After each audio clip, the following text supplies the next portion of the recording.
अस्सलामुअलैकुम नाजरीन, मैं हूँ साद अहमद। आप देख रहे हैं वक्त के हालात। नाजरीन, आज हमारे साथ सैयद असलम साहब मौजूद हैं, जिन्हें बाबा के नाम से शहर बेंगलुरु में हर कोई जानता है। सियासी कायद हैं, इनका नाम मशहूर है, सियासी एतबार से हर कोई इन्हें जानता है। उसके साथ ही साथ जिस तरीके से अल्लाह ताला ने इन्हें सलाहियतों से नवाजा है और जो इनका हुलिया है, हर नौजवान जब इनको देखता है उसके अंदर भी एक हिम्मत पैदा होती है कि मैं भी इनके जैसा बनूँ। बाबा साहब जी, सियासी एतबार से तो बहुत सारे सवालात तो आपके साथ होते रहते हैं। सियासी एतबार से आपको मसले मसाइल के ऊपर पूछा जाता है, आप उसका बड़े अच्छे अंदाज में कानूनी दायरे में रहते उसका जवाब भी देते हैं जी। लेकिन मेरा सवाल ये है कि जिस तरीके से आपका हुलिया है, जिस तरीके से आपने सुन्नत रसूलुल्लाह को अपने चेहरे पर सजाया है जी, आज का जो हमारा नौजवान है सियासत से तो दूर है, और दूर होने के साथ साथ जिस तरीके से गैर गलत कामों में आज वो मुब्तला होते जा रहा है, गैर गलत जालिम बनता जा रहा है माशरा हमारा। और कहीं ना कहीं सियासी एतबार से हम टिकट की और पार्टी की, हुकूमत की तो बात करते हैं, लेकिन इस मुल्क का मुस्तकबिल जो असल नौजवान है उसको नज़रअंदाज किया जा रहा है, उसको पीछे किया जा रहा है, वो बर्बाद होता जा रहा है। आप आपके प्लेटफॉर्म से, आपके चेहरे से ऐसे नौजवानों को क्या पैगाम देना चाहते हैं कि नौजवान जो है अल्लाह के हुक्म पर भी चले और मुल्क की रक्षा करने के लिए आगे भी आए? देखिए, माशाल्लाह आपका सवाल बड़ा अच्छा था कि पसंद भी आया, क्योंकि सियासी मौजू से हटकर आज की इंसानियत पर गौर किया जा रहा है। क्योंकि आज का नौजवान बहुत ज़रूरी है कि अपने आप को बदले। अगर से नहीं बदलेगा तो ऐसे मिट जाएगा कि मैं बता नहीं सकता कि कौम का आज दर्द जो होता है नौजवानों से, जहाँ कहीं भी आप देखा जाए बहुत सारे नौजवान अपने मुख्तलिफ अपने बालों को बनाए हुए रहते हैं, ऐसे भी पता नहीं चलता कि वो मुसलमान हैं। मैं अपने नौजवानों से गुजारिश करता हूँ कि वालिदैन से गुजारिश करता हूँ कि अपने बच्चों को नेक सीरत वाला बनाए और नेक सूरत वाला बनाए।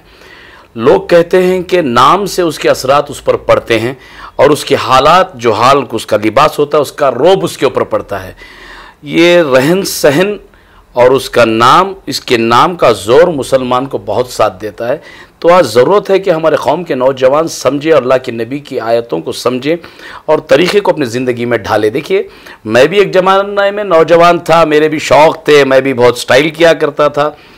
जब मैं 17 या 18 साल का हुआ तो मेरा हज हो गया अल्हम्दुलिल्लाह। तो मैं जब अल्लाह के नबी के बारगाह पे गया तो सुन्नत नबी को रखने की, मैंने रसूल को रखने की कोशिश की।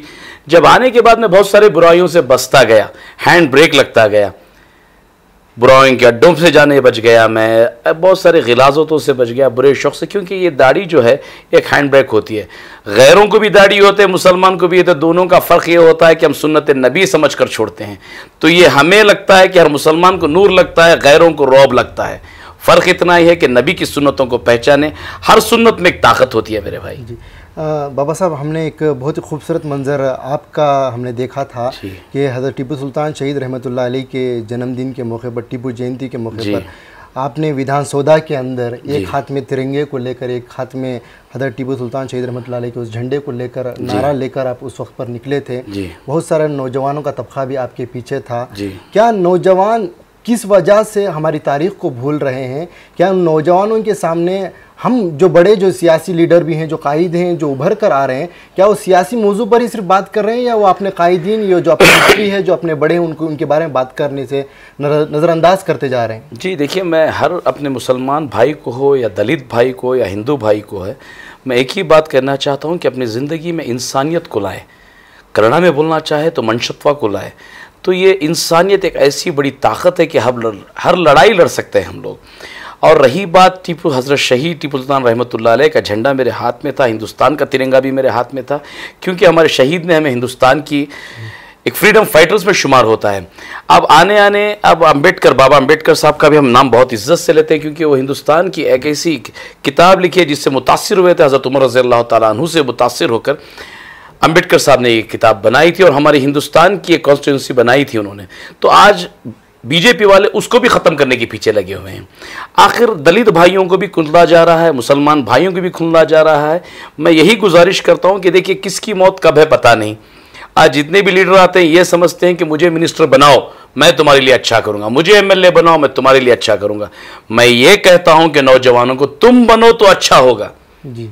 तो मैं तमाम अपने नौजवानों से, बस मुसलमानों को ही नहीं, हर कौम के बच्चे को कहता हूँ कि आगे आए, अपने जिस्म को बनाए, अपनी रूह को बनाए, अपने जहन को बनाए और सियासत के लिए खड़े हो जाए। वो साहब हमारा एक आखिरी सवाल ये रहेगा जी। कि आपने अभी हज़रत उमर रज़ी अल्लाह तआला अन्हु का नाम लिया। जी। सरकार दो आलम सल्लल्लाहु अलैहि वसल्लम ने इरशाद फरमाया, मेरे बाद अगर कोई नबी होते तो हज़रत उमर रज़ी अल्लाह तआला नबी होते। बेशक। उनकी सीरत को देखकर हमारे मुल्क हिंदुस्तान के अंदर बाबा साहब अम्बेडकर जो है गुजरे हैं, बहुत बड़े नेता, बहुत बड़े लीडर। उन्होंने किताब लिखी, आज हम उसके ऊपर एतमाद रखते हैं, वो यकीन रखते हैं, भरोसा रखते हैं। आपसे हमारा एक आखिरी सवाल ये है कि जिस तरीके से सियासत को आज देखा जाता है, कहीं ना कहीं गलत तस्वीरें सामने आ रही हैं। हर नौजवान सोचता है कि इसके अंदर जाएंगे तो हम ख़राब हो जाएंगे, हम बुरे हो जाएंगे, और माँ बाप भी रोकते हैं कि सियासत से दूर रहो। क्या मज़हब इस्लाम का और सियासत का कोई ताल्लुक़ है? क्या हमारी कोई ऐसी हिस्ट्री गुजरी है जिसमें सियासत भी है? देखिए, अगर साहब ये पूछें तो एक हिकमत होती है। सियासत का ऐसा मामला है कि हज़रत उमर रज़ी अल्लाह तआला अन्हु एक बादशाह बने थे, बहुत एक ज़बरदस्त बादशाह बने थे कि हिकमत में भी थे और बादशाहत में भी उन्होंने गुजारा था। मुसलमानों में ऐसा नहीं है कि आप हुक्मरान ना बने, सियासत में नहीं आए, बस ये सियासतदान ना बने कि चोर सियासतदान ना बने जो गरीबों का पैसा लूटे, वक्त बोट की जगहों को लूटे। अल्लाह ताला बहुत सारे सियासतदान दुनिया से जा चुके हैं, अगर से उनको जाकर पूछें कि ख़बर का अजाब कैसा होता है तो बता नहीं सकेंगे। ख़बर की आवाज़ सुनकर आ जाएं कि सियासत में आने के बाद धोखा देने का अंजाम क्या होता है।